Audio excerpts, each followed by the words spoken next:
So tonight's class, I think, is 29 of 32. And as we stated the last few weeks, these concluding suttas are more about what an authentic Dhamma practice looks like, what it feels like, as opposed to the previous suttas concluding with the Jhana Sutta 5 or 6 weeks ago, that put the fine point on what true Vipassana, true useful insight is into what it means to be a self in relation to an impermanent world, and how views ignorant of Four Noble Truths is the underlying cause of all the suffering that we create for ourselves. Does it mean that there's not suffering inherent in the world? That's the Buddha's teaching on Dukkha. That simply as a consequence of having a human life, stress and suffering is going to arise in the form of sickness, aging, death, not getting what we want, receiving what we don't want. And then the Buddha would always conclude that description of what suffering is by saying, in short, the 5 clinging aggregates are suffering, are dukkha. How many people read this article before tonight? Okay, those that did will probably awaken tonight. The rest of you got some time to go. The 5 clinging aggregates are mentioned here, and so you'll see that this sutta is a complete teaching on what we've been studying for these last 29 weeks, on the nature of what it means to be a self in relation to the world we live in, and how a misunderstanding of that is the cause for all of our suffering. And Dhamma, one of the reasons why I like the sutta and was first drawn to it, is that it's a nun that's giving this very powerful teaching. And I remember when I first came across this, I was talking to Lauren a little bit earlier today about this. My early Buddhist career was in this modern world. And there's still a lot of resistance to allowing women in certain Buddhist lineages, and in particular the Theravadan lineage. And for many, many hundreds of years, most Theravadan lineages would not allow women into their order. And it's interesting because the Theravadins claim that they go all the way back to the original teaching.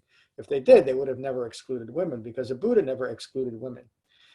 The only issue with the Buddha was, and he said it, when the Buddha's aunt and his mother wanted to join, his adopted mother, wanted to join the Buddha Sangha, and he refused to let them in because he was concerned about their physical safety. The situation in northern India is still kind of like that today, that you did not give anybody under a certain class any type of teaching, certainly spiritual teachings. And women were, at that time, were under the most undesirable men in the world. In other words, you couldn't barely talk to a woman. And if you gave a woman any type of significant knowledge, you were likely going to get put to death. But that never stopped the Buddha. And very quickly after that, a matter of months, he relented, and he invited the first women in the Sangha. And Buddhism in general, women have always been a part of it. And this is just a good example. There's many, many suttas that are taught by women. There's a whole part of a book in the Khuddaka Nikaya called the Theragatha that is teachings of the nuns. Anyway, let me get back to this. And you'll just see how this is such a clear teaching on what we've been studying all along, and such a clear teaching on the Buddha's Dhamma. Steve and Sarah, this might seem a little bit out of context, and just understand that that's what we do here, is we develop the context of what the Buddha taught. And if it doesn't seem quite understandable now, it will be. So let me start. And please ask any questions.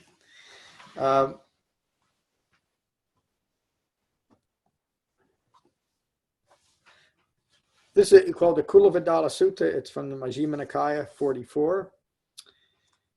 Visakha is seeking clarity on self-referential views, or anatta, and how self-identification with impermanent phenomena continually seeks to establish itself through clinging to all thoughts, words, objects, events, and ideas.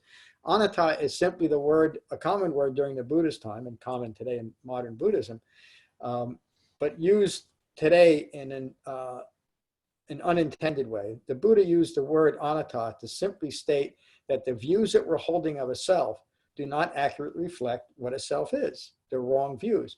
Let go of the views. And the Buddha's Dhamma teaches what those right views are of a self in relation to the world. Again, going back to even the beginning of our sutta, we touched on All of those other suttas, beginning with dependent origination and Four Noble Truths, the Nagara Sutta, the Aryapariyasana Sutta, and then the very specific suttas, such as the Dhatu Vibhanga Sutta, where the Buddha describes in clear detail what exactly a human being is, and nothing more than that.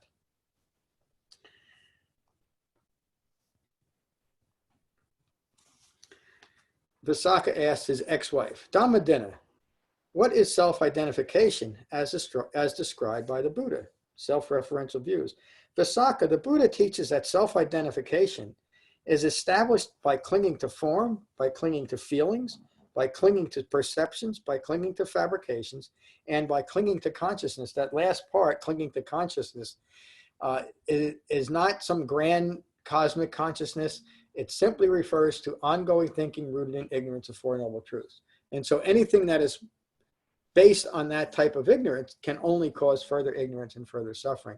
Form, feeling, perceptions, fabrications, mental fabrications, and consciousness are the 5 clinging aggregates that describe the personal experience of suffering, ongoing suffering. And that's all that it means. And if we look at ourselves clearly, you'll see that one or all of these things is how we describe ourselves. The body we have, or our perceptions. Our perceptions very quickly grow into fabrications, don't they?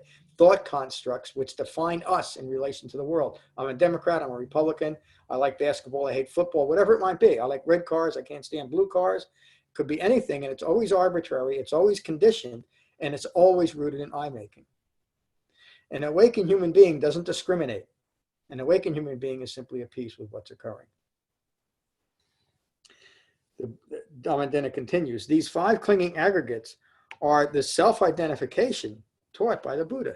The 5 clinging aggregates are the self-identification. We've talked about that over and over again.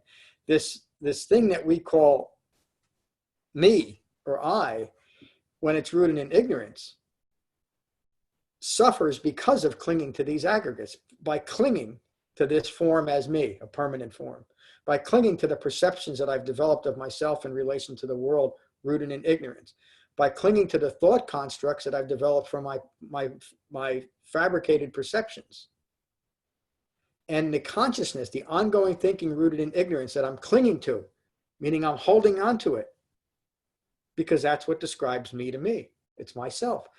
In a very real and essential way, it's that last aggregate that defines our self and our life. If my thinking is rooted, if my consciousness is rooted in ignorance of Four Noble Truths, the only thing that can follow is more confusion, greed, aversion, and ongoing suffering. If my thinking, my relationship with myself and the world around me is rooted in the wisdom of Four Noble Truths, my mind is at peace. And the way we do that, the way we develop that type of awakened mind, a well-concentrated mind, is through an eightfold path. It's the only path the Buddha ever taught. The Buddha always referred to this as the heartwood of the Dhamma, this eightfold path. Visakha continues, your answer is very helpful, Dhammadinna.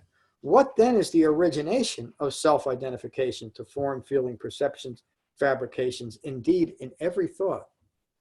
Visakha has a well-developed understanding of the Dhamma, and he just needs a little bit of a tweak, and it's shown right there. Indeed, in every thought, he understands that it's his thinking that he's here in the Dhamma to resolve.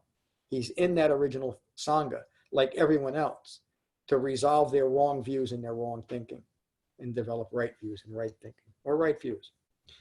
Dhammadinna says, it is clinging, Visakha, that brings continual establishment of anatta, clinging born of craving accompanied by passion and by delight, craving for sensual pleasure, craving for the continued establishment in this world and other realms. Dhammadinna is obviously a well-informed Dhamma practitioner, because she even understands that common problem then and now of the fabrication and the foolishness of trying to establish yourself in non-physical realms, as Dhammadinna called them, other realms. It's all the same. It's all just a fabrication.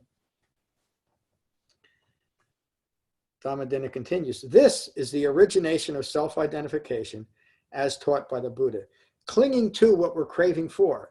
And ultimately what we're clinging to and what we're craving for is continued ignorance of our own ignorance. Human beings create very powerful but very subtle strategies to continue to ignore that ignorance. That's the veil of ignorance that the Buddha confronted upon his awakening, and the reason why he taught an Eightfold Path, as a way of providing the framework to recognize our own views rooted in ignorance of Four Noble Truths and abandon those and rest in the wisdom that's developed through the Eightfold Path. This is the origination of self-identification as taught by the Buddha. Visakha says, what then is the cessation of self-identification? The renunciation and remainderless fading away of the very clinging born of craving. The renunciation and the abandonment of that very clinging, meaning it's not an abstract thought. It's not something that we do like, okay, I'm going to let go of all those wrong views. As our well-concentrated mind, resting in the refined mindfulness that is framed by the Eightfold Path, encounters the world. In other words, we come in contact with the world. We've talked about this. The Dhamma is practiced at the point of contact, meaning between my senses, 5 senses in that 6th sense of consciousness or thinking, and what's occurring in the outer world. Because that's the only spot that we can awaken. It's the only place that we can practice a Dhamma, is right here, right now, with a mind united in its body. The Dhamma is completely ineffective, as is every other teaching in the world, if we try to apply it in the past or what might happen tomorrow. But the brilliance of what this awakened human being taught is that we can unite a mind and a body and awaken right here and right now. But it's the only way to do it.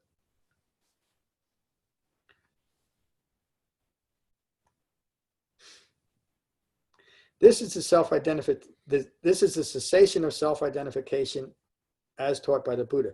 What then, dear lady, is the path or the practice leading to the cessation of self-identification that is taught by the Buddha? Friend Visakha, it is precisely the Noble Eightfold Path of right view, right intention, right speech, right action, right livelihood, right effort, right mindfulness, and right meditation that the Buddha teaches to develop the virtue, the concentration, and the wisdom required to abandon self-identification, to abandon clinging. Visakha asks, is clinging the same as the 5 clinging aggregates? Excuse me. Is clinging the same as the 5 clinging aggregates, Lorna? Oh, you read this. No, I remember the answer actually.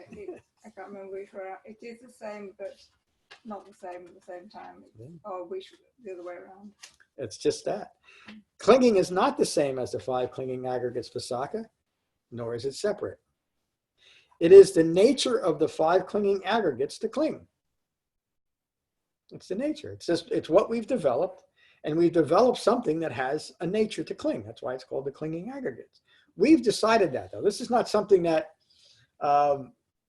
we're punished with, or it's not like original sin. We struggle with that being brought up Roman Catholic. How did that happen? It has nothing to do with that. If we're clinging to these 5 aggregates, it's because we decided to cling to them. Whether it's inadvertent or unconscious doesn't matter. And how do we know we did that? As Krishnamurti said, look at the life you're living. Look at what you're clinging to. You're clinging to form, feeling, perceptions, fabrications, and consciousness. Those 5 things cause all the greed, aversion, and deluded thinking in a human being's life. And it's because of clinging to them that we maintain them. Remember I think it's the 6th and 7th and 8th link in dependent origination? From craving comes clinging, comes clinging and maintaining. Craving for self-establishment leads to clinging to those views that develop that self-establishment, that develop this experience of ongoing suffering rooted in these 5 clinging aggregates. Is that clear? We do it to ourselves. It's not something that we're not born into it. It's because of wrong views that we develop these 5 clinging aggregates and cling to it as a self-identification. It is the function of the 5 clinging aggregates to cling. So as long as we're identifying with that, we are continuing the function of a clinging aggregate to cling to those fake views. It is the nature of anatta, or wrong views of self, to cling. It is the function of anatta to cling. Visakha says, how does self-identification develop? Dhammadinna answers, those uninstructed in regard to the Dhamma Run-of-the-mill people with no regard for noble ones or those of integrity, meaning those that have integrated the Eightfold Path, are deluded. They believe that form to be the self, or that the self possesses the form. They are further deluded to believe that their self-referential feelings are the self, or that perceptions of self defines.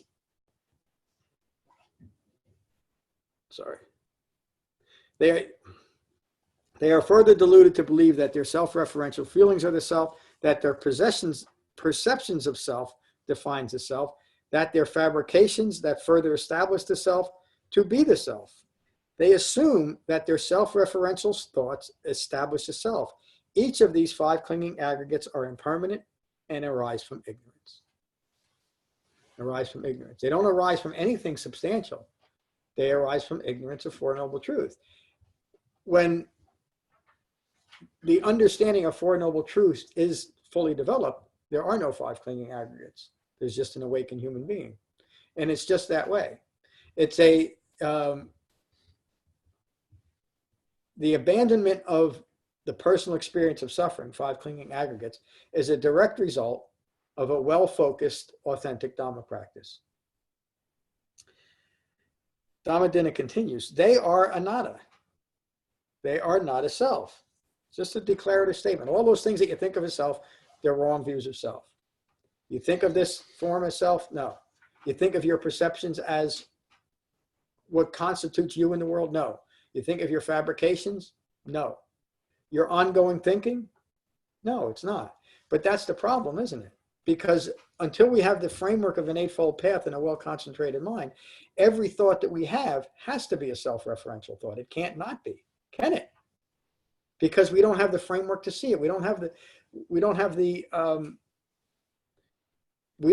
underlying right view to understand what a fabricated view is causing in our life. Again, that's why the Buddha taught an Eightfold Path, to recognize, renounce, and abandon these wrong views of self.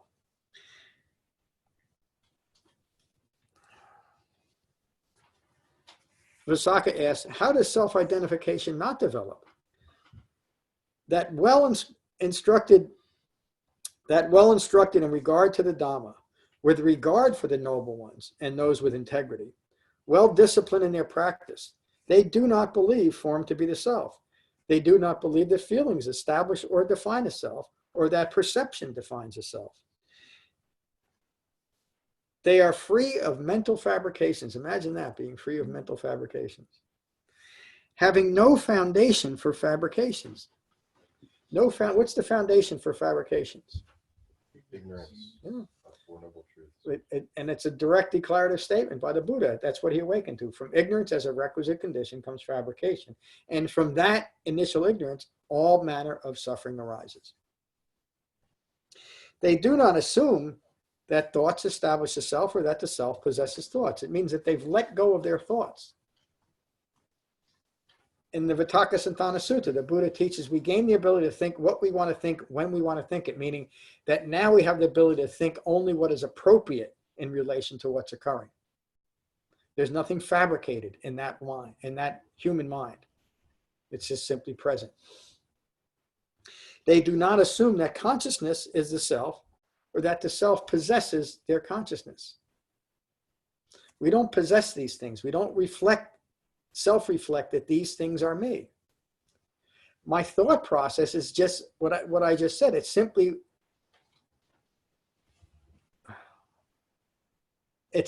reflecting accurately what's occurring in my life. In other words, there's an acknowledgement of what's occurring. I'm sitting with a group of people, and right now I'm teaching. But there's no self-establishment in that. Just as if I was sitting here in meditation, you know the pose.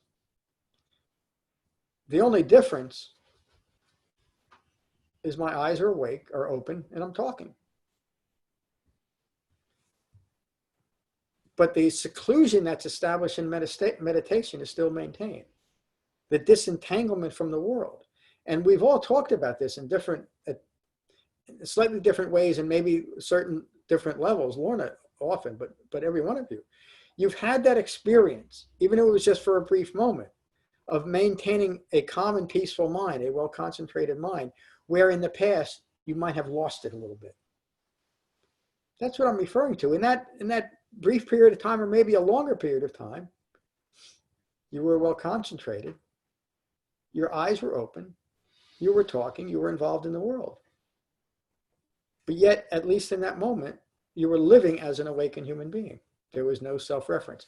Has everyone had that experience? Yeah. I have, Steve? yeah. Quick look. You will.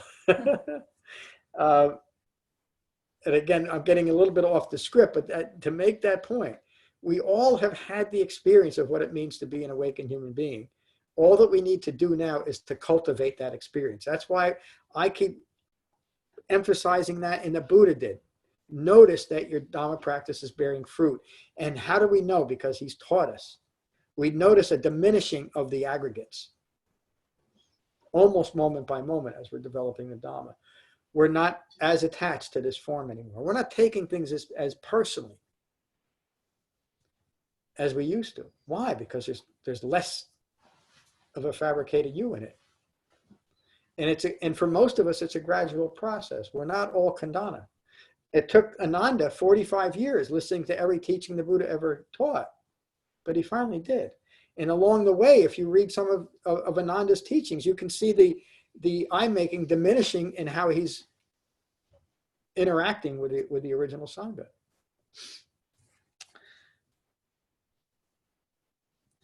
Dhammadinna continues, there is no self attached to any of these 5 clinging aggregates.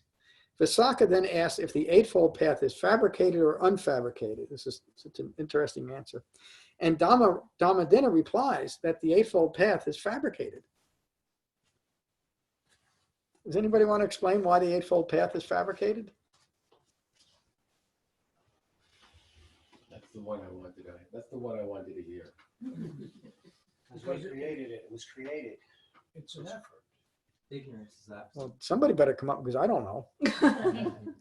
I'm sorry, David. Ignorance is absent. It's fabricated because it's required by ignorance. The Buddha taught a Dhamma. I mean, I say this often, and it has to do with practicing the Dhamma at the point of contact, with the mind united with its body. The Buddha taught a way to do something that up until that point, at least as far as I know and history has shown, was completely impossible for human beings to do. To be mindfully present with life as life occurs. Because we were stuck in the past or in the future. Not here, not united in our body. Even the so-called spiritual or religious disciplines of the time all taught to establish yourself outside of your body. The Buddha was the most radical thinker of all time. And he taught this incredible way of radical acceptance of who I am, who we are, each and every moment of our lives, and to be at peace with it. Through this simple path. It doesn't change anything in the outer world. It doesn't manipulate anything. It simply lets go. It's a way of understanding all wrong views rooted in ignorance of 4 Noble Truths and develop an accurate view of a self in relation to the world we live in, the 3 marks of existence.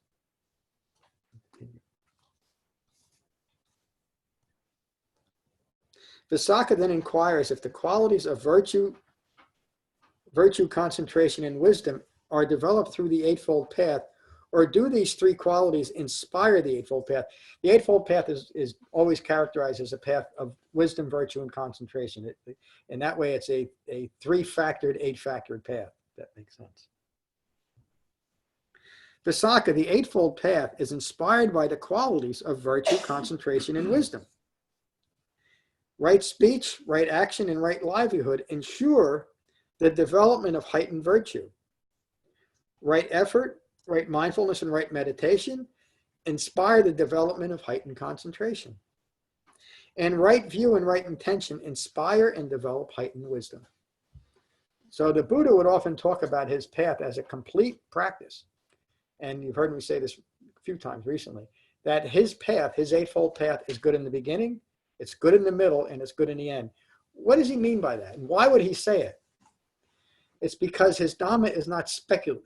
In other words, it's accessible to anyone. It's good in the beginning. It actually directs you along the way. It's a clear and direct path that any human being could follow. It's good in the middle. And it actually develops what is promised, an awakened mind. It's good in the end. That's the distinguishing factor between what the Buddha taught 2,600 years ago and the common dharmas of his time, and I would say still today. It's good in the beginning, it's good in the middle, and it's good in the end.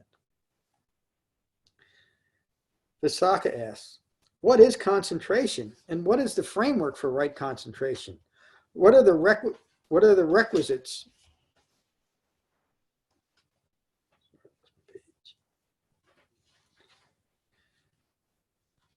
What are the requisites and how is it developed? Samadhi, could also be called jhana, or the non-distraction, is concentration. The framework for right concentration is the 4 foundations of mindfulness. Remember the beginning part of the 4 foundations of mindfulness where the Buddha teaches how to meditate, what to do in meditation, and it's in those the verbiage, the languaging in our guided jhana meditation reflects the 4 foundations of mindfulness.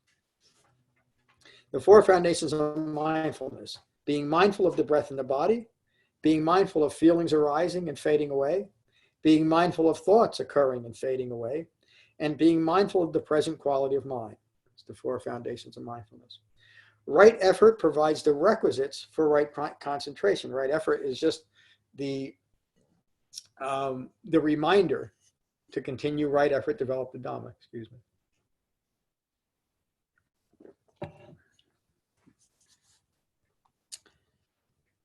You should always endeavor with skillful desire and persistence for the non-arising of unskillful qualities and to abandon unskillful qualities that have yet arisen. Meaning, how do we know what we're supposed to recognize and abandon, what we should be mindful of? Dhamma and the Buddha just taught us. The Eightfold Path, and as far as our behavior, right speech, right action, and right livelihood. Those are all very simple things to understand. There's nothing magical, mystical. There's nothing that we need to wait for from an external source to gain our understanding. Every human being knows what right speech, right action, and right livelihood is. We compromise ourselves and we compromise those pure qualities because of a mind rooted in ignorance. As we develop wisdom where there was once ignorance, we simply do not act in wrong speech, wrong action, and wrong livelihood. And it's not this is one of the reasons why the Buddhist teaching is often seen as a religion because of the moral aspects, but there's nothing religious about what the Buddha taught. It's simply how to live in the world at peace with ourselves and the other people on our planet. It leads to awakening. And Visakha, always endeavor with great desire and persistence to generate skillful qualities that have yet arisen and to maintain skillful qualities that have arisen. So what are fabrications, dear lady? Dhamma says there are 3. There's bodily fabrications, verbal fabrications, and mental fabrications. In and out breaths are bodily fabrications as breaths are generated from the clinging aggregate of form. It's getting back to that the Eightfold Path is fabricated. The Buddha's Dhamma is not something external. It's designed to meet us right where we are. In a fabricated mind, a mind rooted in ignorance, Dhamma practice starts at that point, doesn't it? At the base of dependent origination. And so if it's going to be useful at all, it has to be able to meet us there. And that's what the Buddha says, that's what Dhamma is describing here. Bodily fabrications as breaths are generated from the clinging aggregate of form. Feelings and perceptions are mental fabrications as they are generated by the clinging aggregates of feelings and perceptions. Conditioned and discursive thought and evaluation are verbal fabrications as they are generated from the clinging aggregate of consciousness. How then does the attainment of cessation of feelings and perceptions develop? A well-informed person who has developed understanding through the Eightfold Path does not have a thought of attainment, grasping after, craving for, desire. Rather, their refined mind leads to the cessation of feelings and perceptions, verbal fabrications cease, and then bodily fabrications, and finally mental fabrications. The last obstacle after we quiet our body and quieted our actions, our physical actions, and it's also metaphorical for what we do on our cushions, isn't it? And the last thing that leads to awakening is to let go of that last little thought rooted in ignorance. As the Buddha said, there's nothing left to provoke further suffering. There's nothing left to provoke me in the world. I'm free. I think Ananda is the perfect example of that trajectory. Why? Gotta ask you since you brought it up. Just because here he is at the side of the Buddha the entire time, and at the very end, let's go with that last shred of making. Yep. And he did not previously, because he was completely devoted to taking care of the Buddha. Wow, very good. That's right. That's right. That's the reason why. Where did you get that? Because I never said it. I mean, I don't think I ever would say it. But yeah, I mean, the Ananda was devoted to the Buddha. That was his mind was always focused on his cousin, to take care of him, keep him going. And even the last, maybe this year I'll finish the Mahaparinibbana Sutta so I can teach you, that the last 90 days of the Buddha's life. There's, if you listen to Ananda's words in that sutta, it almost feels like he's one breath away from awakening. Yet he was so concerned now that his teacher, his cousin, the man that he loves, is going to die. 30 days after the Buddha's passing, he awakened. And it was an auspicious awakening, because if it wasn't for Ananda awakening at that point, just prior to the first Buddhist council, we probably would not have the preservation of the Dhamma. In fact, I know we wouldn't. It was mostly Ananda that was able to maintain that. Thank you, David. Dhammadinna continues. When a well-informed person emerges from the cessation of feelings and perceptions, they are empty of clinging. And we've all had that experience, haven't we? Even if we fall back into clinging again, we all know what we're talking about here. Free of self-identification and conditioned mind. The well-informed person's mind inclines to seclusion and away from delight and entanglement with the world. We naturally look for that now. Whereas in the beginning, and I bet you most of us would agree with this, in the beginning of practice, it wasn't the easiest thing in the world to take a couple minutes and go sit quietly, was it? But now I bet most of you, and maybe even you, Steve, look forward to your meditation, don't you? I mean, I'm not saying every day. Maybe there's some days when you're not all that thrilled, but for the most part, your meditation practice has developed to be a real refuge in your lives. Again, that's what we're talking about here. And that's how meditation should be, or it should be seen. Visakha asks, how many kinds of feelings are there? There are only 3 types of feelings, Visakha. There is pleasant feeling, a painful feeling, and a neutral feeling. Why do we get so confused with our feelings? There's only 3 of them. A pleasant feeling that changes becomes painful. There's impermanence, isn't it? So if we're clinging to a pleasant feeling and that feeling changes, even if it just vanishes, there's pain. There's grasping after. There's an emptiness, isn't there, that we feel? There's a longing. There's something missing in my life. And all that it is a thought. And yet, because I'm clinging to the thought in this moment, I am at the very least distracted and probably a bit upset with myself and the world I'm living in because of one fabricated thought. Painful feelings that change become pleasant. Do you see the conditioning in both of those? When I figured out a way to make what is once painful pleasant by doing something, maybe I'll take a drink or a drug. I was good at that for many years. Or I might do something else. I might run after my Twitter account, or I might kick the dog, or I might turn the TV on, or I might do this, or I might do that. It's all a response to pain, and that I hope to force the pain to change rather than maintain a calm and peaceful mind. Take a breath and I'm back in my body. And then even if there's pain in the body, it's not in my mind anymore, is it? could tell you a little bit more about that. Painful feelings that change become pleasant. Neutral feelings may change as well to either pleasure or pain. The neutral feelings that an ambiguity with my own life, which is really boredom, will always change, and it will always morph into something that is getting my attention, whether it's pleasurable or painful, because that's where my mind is chasing me. All feelings are subject to impermanence. Pleasant feelings can give rise to passion obsession. Painful feelings can give rise to resistance obsession. Neutral feelings can give rise to ignorance obsession, meaning obsessed with maintaining ignorance. When a well-informed person is withdrawn from the obsession of sensual fulfillment and withdrawn from unskillful qualities, through meditative absorption, meaning jhana, they abandon passion and passion obsession. Yearning for final liberation, resistance obsession is abandoned. This is, now that Dhamma is explaining to Visakha, this is simply a consequence of developing the Eightfold Path. Deepening meditative absorption, deepening jhana, ignorance obsession is finally abandoned. Dear lady, what then lies on the other side of ignorance? Visakha, there's a very subtle aspect of eye-making in there, isn't it? You might not see it. Dhamma sees it. He wants to know, well, what happens to me when I awaken? When I let go of all those views, what's going to become of me?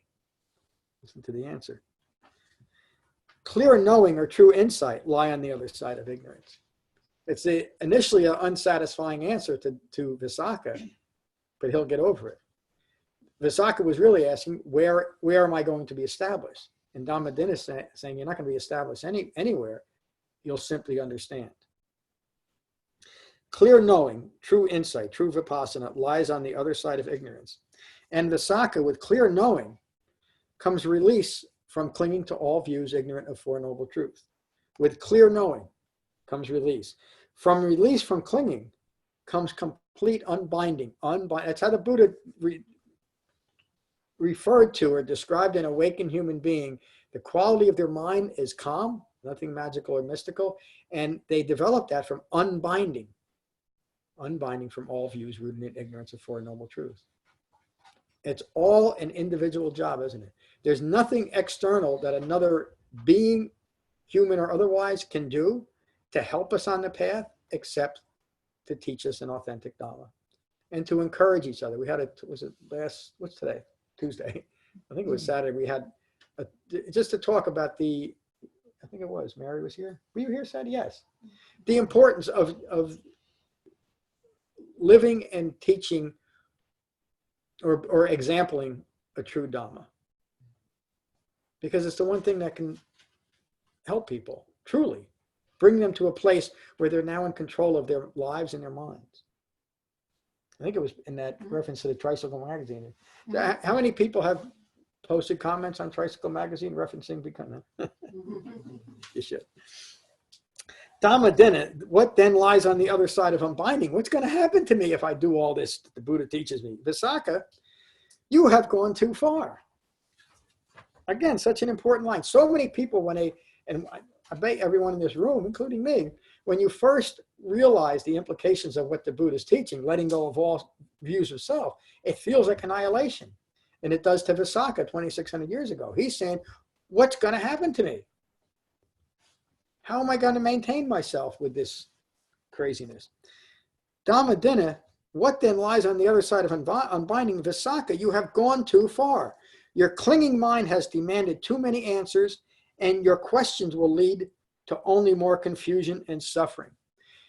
It's that type of thinking, what's going to happen to me, that has led to all the speculative and non-physical mystical realms that have developed around what the Buddha taught 2,600 years ago, what he never taught. The Buddha's path, the Eightfold Path, culminates in unbinding. It doesn't culminate in some other type of experience, in some other realm. It culminates in unbinding. Is this not enough? Along that line. So I'll ask you, is this not enough? Yeah. It's good enough, isn't it? If you wish, go to the Buddha and ask him. Now remember, Dhammadinna, Visakha was Dhammadinna's ex. So she's thinking, he probably still not going to listen to me.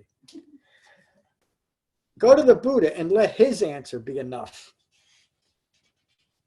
This, again, just to, not to beat that little bit of a dead horse, but to make the point. Here's Visakha in the original sangha. He's listened to the Buddha. He's listened probably to Sariputta and Moggallana and all the other senior monks and nuns of his time. And still he's got this doubt. One of the hindrances, isn't it? And The last person he wanted to believe is his ex-wife. Is his ex-wife. And Dhammadinna knows it too. So he says, you're probably not going to listen to me. Go ask the boss. And so he does. He bowed to Dhammadinna and left. Finding the Buddha nearby, he sat to one side of the Buddha and recounted what Dhammadinna told him. The Buddha replied, Dhammadinna is very wise and of great discernment. I would have answered your questions exactly as she has. This is how you should remember these teachings. Visakha was pleased by the Buddha's confirmation. It's the end of the sutta.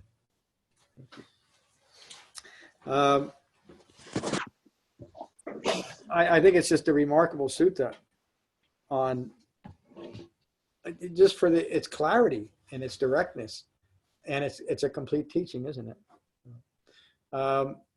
Let's start online here. Hello, Jane. Hi, John. What do you think of tonight's class? Tonight's sutta? Wonderful. Thank you very much. You're welcome. I'm glad you joined us. Judy, do you want to comment? You don't have to, but I'm glad you joined us. Let me just see if, I'm not sure if you know how to unmute the mic, so I will. And if I can see it. There. Hi, Judy. Hi, can you hear me at all? Yeah, how are you? Oh, hi. You're the Judy I remember from a year or two ago? Oh, yes, it is, who has been busy clinging to all of her aggregates. How has it been clinging to those aggregates? Not very good. I clung myself right out of a job. So I'm back here, and I was not taking care of myself emotionally, physically, so I'm back to trying to do that. Oh, and this was a very timely discussion about Anatta, because basically I have created all this whole bunch of stuff around me that I'm this, I'm that, I can't do this, I can't do that, or what will happen if this happens, instead of just taking it one thing at a time. Yeah. So as I told you, my husband is the accidental Buddhist, and he's been telling me pretty much what you're saying without ever hurting. So I'm back. I'm going to start meditating again, and it was very nice to hear your voice. Nice to hear yours too, Judy. So I hope you continue to join us. And are you still in Flemington? Yes, I am. I will come out and sit with us here. I will. I most certainly will. And our sangha dinner, holiday dinner, is this Thursday. I can't come this Thursday. I'm having friends over. I'm glad you joined us. It's good to hear from you again. Thank you very much. Mary. Thank you, John. I'll take you on the side. I'm glad you're here. Hello, Matt. John, good to see you. Good to be with everybody here. See some new friends, some old friends too. Don't look at me, man. I saw that. By old, I didn't mean age. Really good, clear sutta. One that we've done before, but I didn't hear it in that way. And something that really struck me in remembering is that the Eightfold Path is dependent on ignorance. It requires ignorance. Yep. So that's that. I'm just going to sit with that for a while. Thank you. Yeah. If there's no ignorance, there's no need for a path. Right. It's our way from ignorance. So. Yeah, I mean, it is. There's a subtlety there that is often overlooked. Yeah. And takes a while. But this is a sutta that I've taught often, but it really fits right now, doesn't it? I mean, it's really, and I bet we're all seeing it in a much deeper way than we have before because of where it fits in the last 20 728 classes. Thank you. Good evening, Lorna. Good evening. Well, since the last class, I've been thinking about what you taught last class, that when we're thinking about our past, we're actually just recalling the 5 clinging aggregates, and that's kind of the basis of what we're doing. We're just recalling 5 clinging aggregates, and I think as I say, that was from last class, and understanding that, I think you can then see more clearly the fabrications that our thinking are provoking. So, and this has kind of, cemented that in, and I think that's kind of been my understanding from the last couple of classes, really. It's been very, very, very helpful. Thank you. Thank you. Yeah, your understanding of the 3 marks has deepened a lot in the last 2 months or so. It is remarkable. Thank you. Thank you. Hello, Kevin. Hello, John. Nice to see you again. Good How to are see you? I'm good. Thank you for asking. Yeah. How's everybody else doing? Pete's good. Thanks I think for I'm asking. doing really well. It's a really great teaching. Really appreciate you doing this right now, and really just got out of it, when clearly understood, and these views of self, these wrong views of self are released. That's it. That's the brass tacks, as they say. That's what it's all about, and there's true freedom to that. It is really freeing, and feels great. So that release is definitely that's what we're working on. That's what we're doing. So thank you. Thank you. And you see it clearly, don't you? That there's nothing going on outside of yourself as far as Dhamma practice is concerned. These are wrong views of myself that I'm letting go of. I mean, you really can't say that enough. That's what it is. That's what we're letting go of. It's Anatta. Hello, Ram. Hi, John. Yeah, this is a great exposition of the whole Dhamma, but in detail. Yeah. And it's wonderful. This leads to that, and that leads to that. And in the end, there is unbinding, and that's enough. Yeah. Every chance that Visakha has to go somewhere else, he just cuts it off. No, it's right here. Yeah. And this is what you're doing. And if you don't like it, you can go talk to the Buddha, and he'll tell you the same thing. Yeah. He needed that verification from the Buddha, but Dhamma didn't just kept pointing him back to the Dhamma, to the Eightfold Path. That's where it is. Really, it's a remarkable sutta. Yeah, and I've heard it before, and this time again, and because this is at the end of the whole series now. Much more significant. Much more significant and much less confusing. It's because we've spent so much time on all the details that she goes over, all the aspects of the path, and it's much easier to keep the whole thing in mind now, and see how she weaves her way through there, and just leads him by the nose. Gets him there, and this was very, very, very wonderful to get into. Thank you. So, Steve, you just heard what Ram said. I would bet you didn't quite get a lot of what I talked about tonight. It was calming and soothing. Good.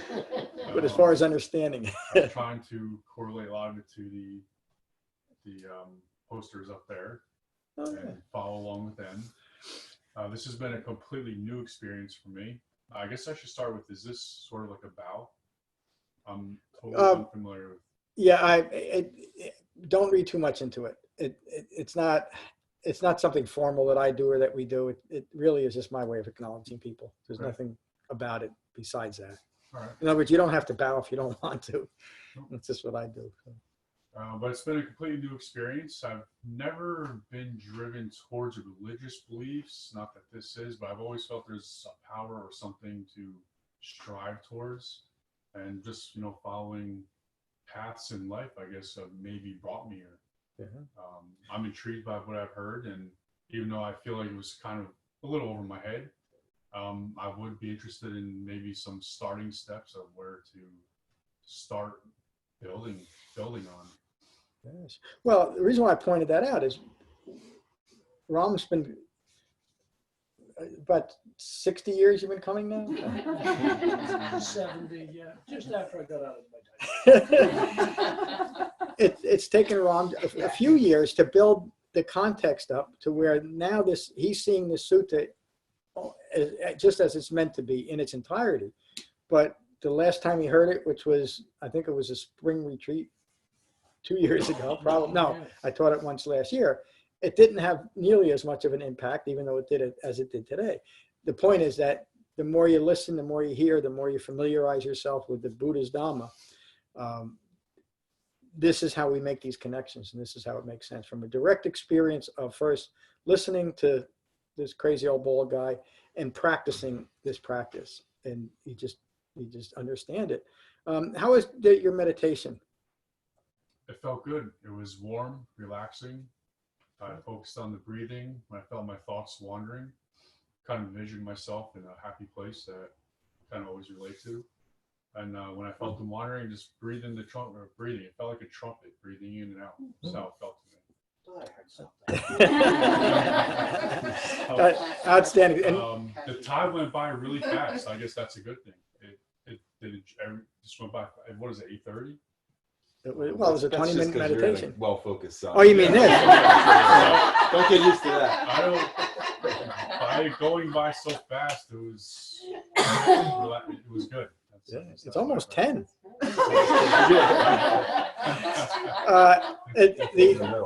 The meditation, the jhana meditation is just that. It's the simplest thing that a human being can do. Sit quiet and just be mindful of your breath. Many people struggle with it, though. It's because we have the need right now to be distracted. It's called boredom. That's the biggest hindrance to meditating, but you just keep coming back to it. It's the meditation practice itself within the broader framework resolves itself within that. So I'll say to you what I've said to everyone else, and I said it to Sarah a while ago. Be very gentle with yourself. It's a key to developing a Dhamma. Don't think you need to be further along than you are. When you get confused by something, the best thing to do is take a breath, come back in your body, and simply keep coming. Now, as far as where to start, I think I mentioned to you too, Sarah, on my website, there's a card over there too, with it, becoming-buddha.com. There's a page linked at the top for new visitors. That's probably the best place to start. It'll just get you pointed towards other suttas. Or you could just start on the home page and take those suttas that are listed on the home page and read them and listen to them. There's over 600 talks, 500 videos, and 400 articles. So you got a couple of weeks of. But I would start there. Don't be overwhelmed by all of it. And also this study that I've mentioned, it's called Vipassana Structured Study. All of the talks and all the articles are also linked on that homepage. So if you wanted to go back to the beginning, that might be a good thing to do too. But the best thing to do, the most important thing, is to be part of our sangha and keep coming. So I'm so glad you came. Welcome to our sangha. Thank you. Welcome back to our sangha, Sarah. So growing up Roman Catholic, there was this crocheted frame that said, "Let go, let God." And, that was always a platitude. Yep. And I feel like in the last few years, I've had a lot of challenges that brought me to a place of having to do that, having to let go of a lot of eye-making and a lot of ignorance in that way, because I was not in control.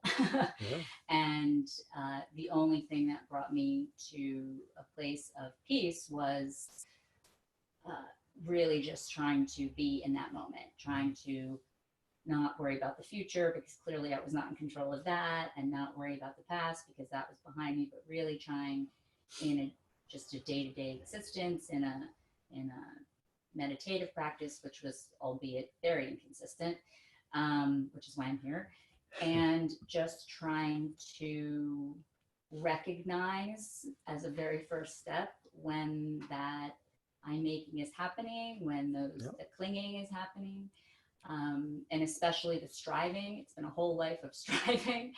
So recognizing as those feelings are, happening and acknowledging them is like my first basic step. And trying to just become more present to those things happening. I kind of think of it like a 30,000 foot level, like not deeply entrenched in the forest and what's right in front of me, or trying to figure out which direction I should be going in, but just getting to that 30,000 foot level and just seeing it from that big picture and not being too attached to any one thing going on the ground. So that's kind of where I'm at. Yeah, well, that's outstanding. That's a good way of describing being disentangled with the world, 30,000 foot view. How is your meditation? Good. I've been practicing a lot more in recent weeks. And again, a lot of focus on the breath. And I try to do, I don't know if this is right or not, but if I get distracted, kind of coming back to a mantra, just saying, breathing in, breathing out, and focusing on letting it go, right?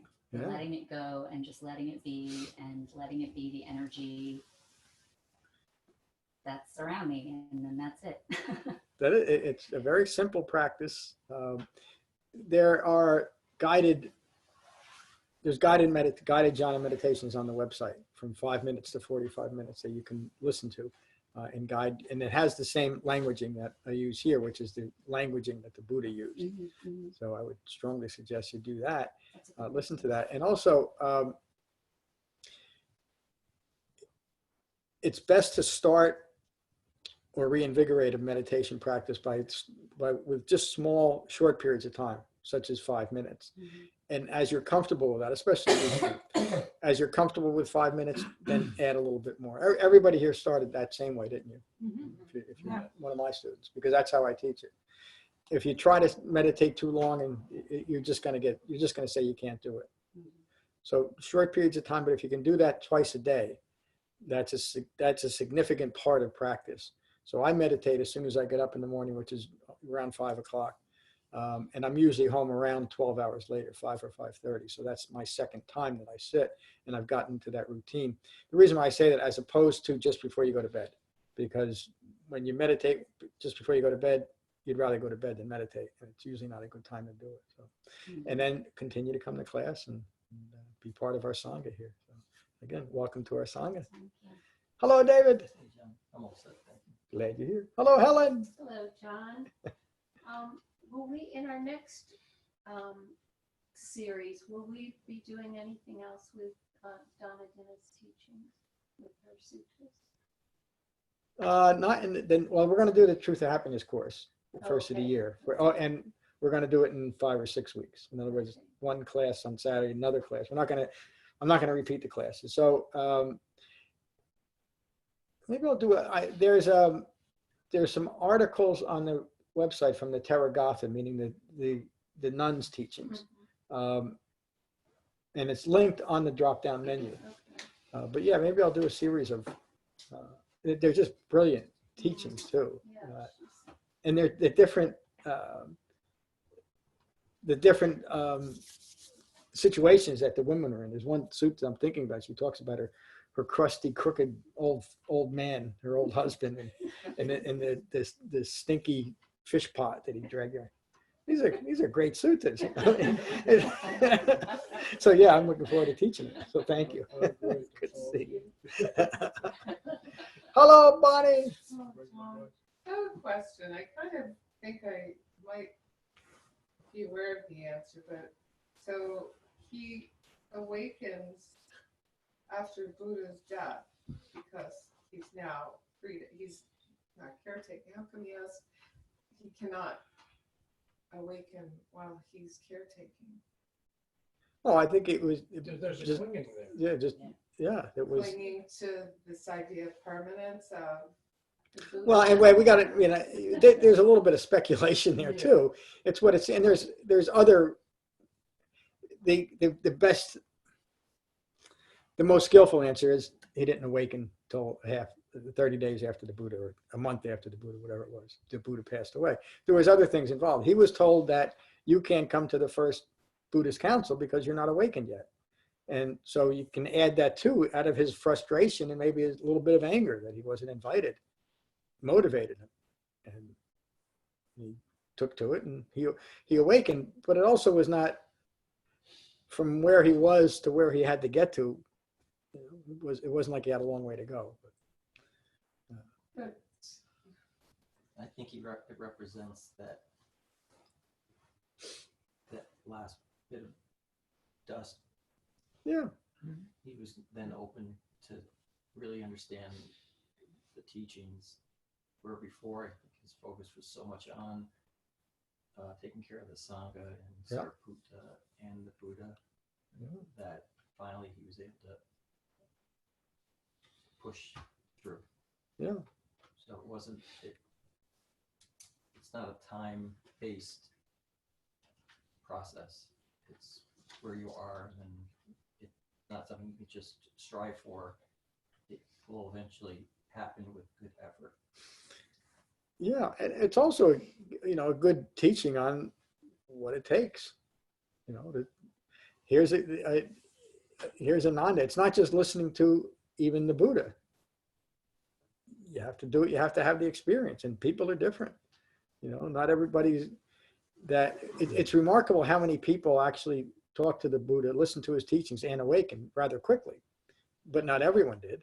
And some of them went really bad, like David Dada. Tried to kill the Buddha twice, his own cousin. The important thing about Ananda's awakening is that he awakened. That he never gave up. did he still take care of the sangha Ananda? Yeah, I mean, after he awoken? Awakened? Well, the first thing he did is he spent, I can't remember how many days now, in the first Buddhist council. I think it was 75 days or something, of hour after hour of recounting the Dhamma. So yeah, he didn't awaken and just leave. He still was a big part of the original sangha.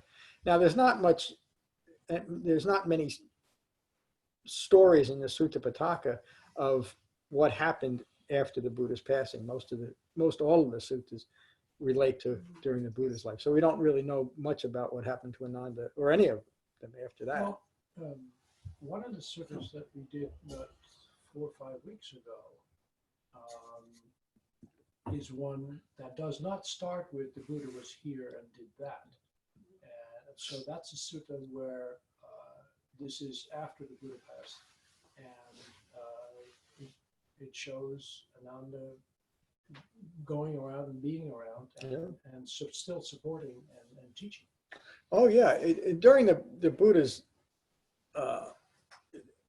dispensation, there were quite a few other people within the sangha that took. Here's a good example, Dhammadinna, but there were many people that awakened and became teachers. Sariputta, Moggallana, just Mahakassapa. You go down, and there's a long list of people that were teachers, just like Ram, Kevin, Matt, and Jen. there are Sariputtas. So, and again, the important thing about Ananda as it relates to our practice in general is that he didn't give up. So what if it took him 45 years? So what if it takes us? If it takes me 45 years, there'll be a true miracle. But the point is that you keep going with the practice. That's all. That's the thing to remember. Thank you, Bonnie. Hello, Liz. Hi, John. Thank you. I'm going to take Neville silent. I'm glad you're here. Thank you. Good to see you, Nick. Good to be here. You just said something that made me think about it. How did they know he wasn't awakened yet? He knew. He knew. Yeah. Yeah, was it that's not a Mahakassapa was the head of the first Buddhist council. He didn't have any special powers. I mean, we all know people that have developed a measure of calm and peace. They do seem like they're calm and peaceful, but the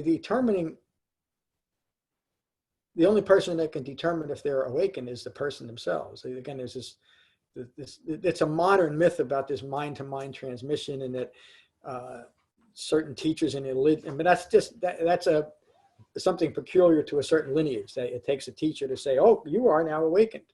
And that all started way back with Dogen and even Nagarjuna, mostly in the Zen schools of saying this. Well, Tibetan schools too. It's up to me. It doesn't. You can tell me I'm awakened. If I'm not, what good is it? That's just something I'll cling to. So.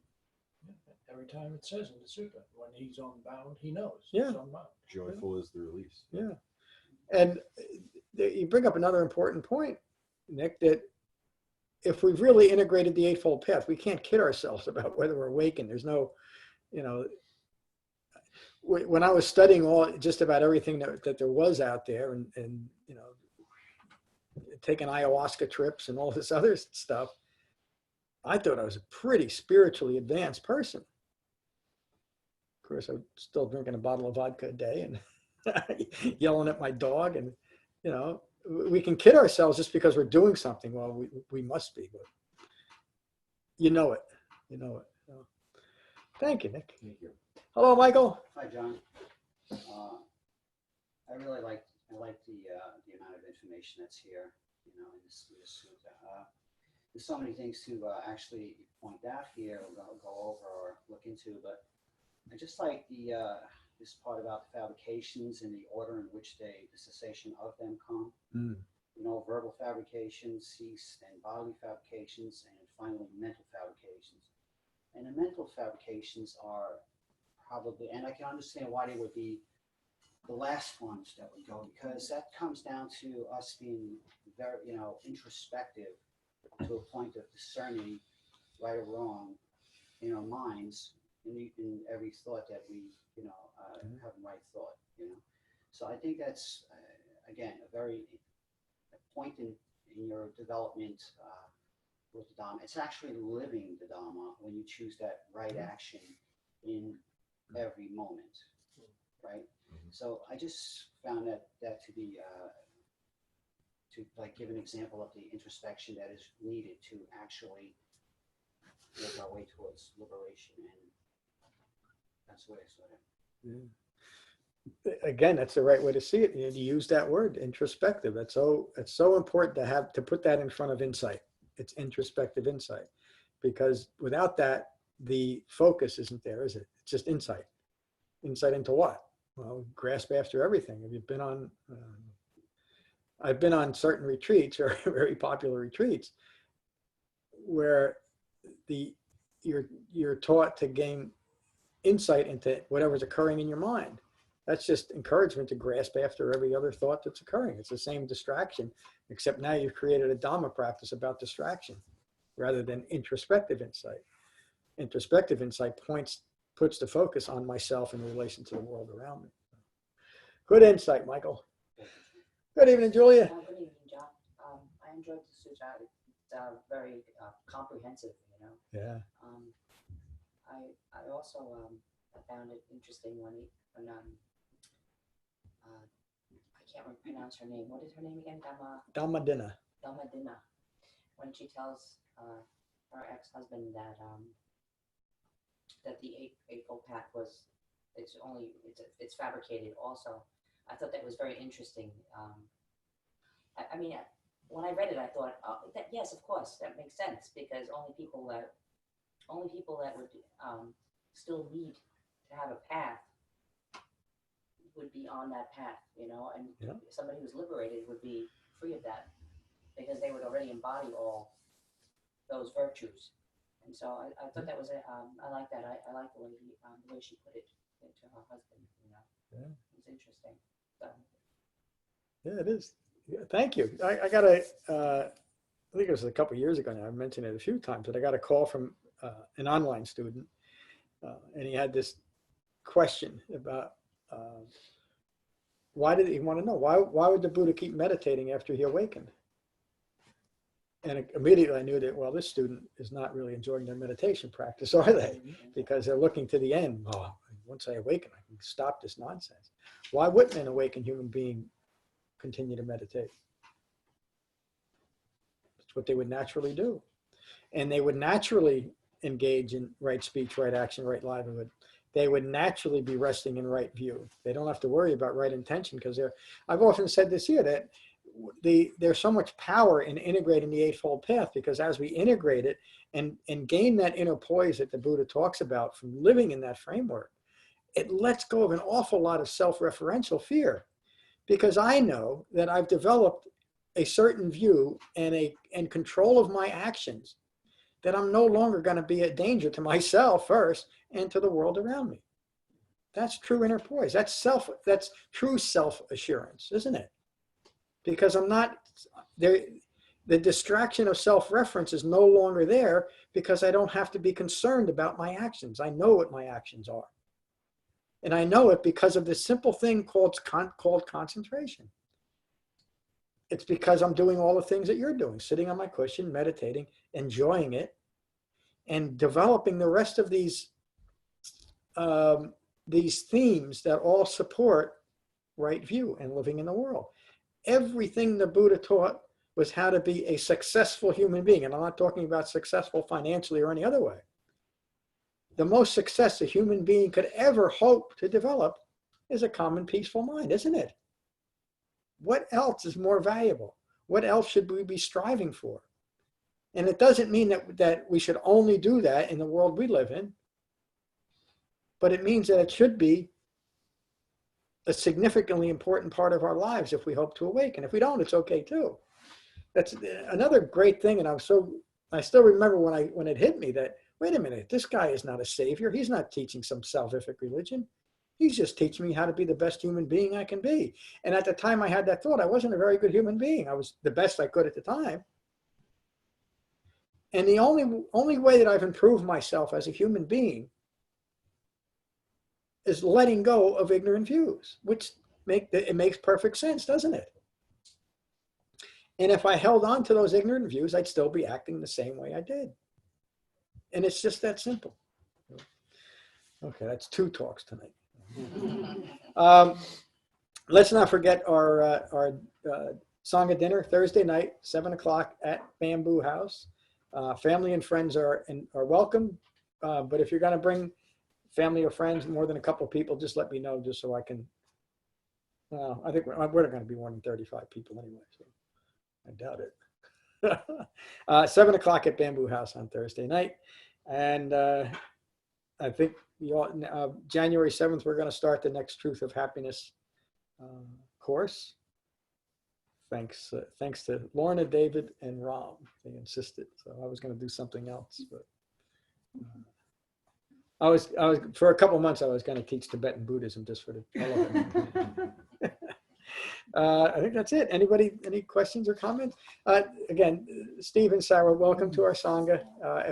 If you have any questions comes up, just send me an email through the website, and I'm here to support you. We all are. What a wonderful sangha we have. Thanks. Thank you. So we'll finish with metta as we always do. If I can turn this on.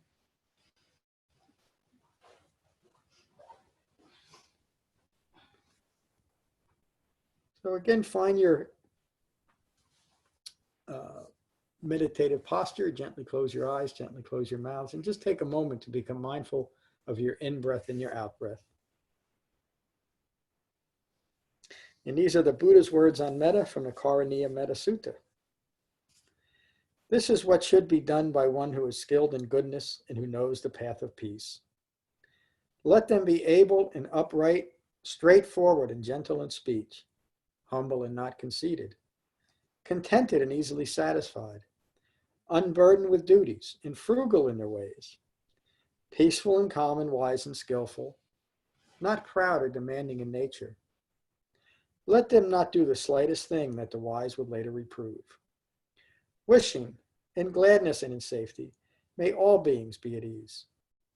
Whatever living beings there may be, whether they are weak or strong, omitting none, the great or the mighty, medium, short, or small, the seen and the unseen, those living near and far away, those born and to be born, may all beings be at ease.